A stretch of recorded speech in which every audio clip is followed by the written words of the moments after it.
ఈ వీడియోలో కనిపించే బ్రదర్ పేరు తిమోతి. ఈ సండే స్కూల్ పరిచర్యలో నాతో కలిసి దేవుని పని చేస్తుంటారు. నేను వేరొక మందిరంలో సండే స్కూల్ ముగించుకుని ఈ మందిరానికి వచ్చేసరికి మందిరం అంతా క్లీన్ చేసి చేపలు పరిచి పిల్లలందరినీ గ్యాదర్ చేస్తారు. మొట్టమొదటిగా సండే స్కూల్ ఎవరు ప్రారంభించారో మీకు తెలుసా?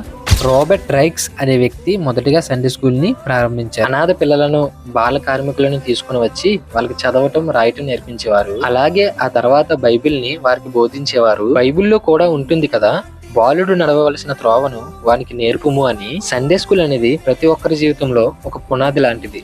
ఇక లేట్ చేయకుండా మీ పిల్లలను కూడా సండే స్కూల్ కి పంపించేయండి. వీడియో నచ్చితే మన ఛానల్ ని ఫాలో చేసేయండి. సండే స్కూల్ చెప్తున్నంత సేపు బయట ఎండ విపరీతంగా ఉంది. ఈ ఎండలో ఇంటికి ఎలా వెళ్లాలో అని మనసులో అనుకున్నా. సండే స్కూల్ అయిపోయేసరికి క్లైమేట్ అంతా కూల్ అయిపోయింది.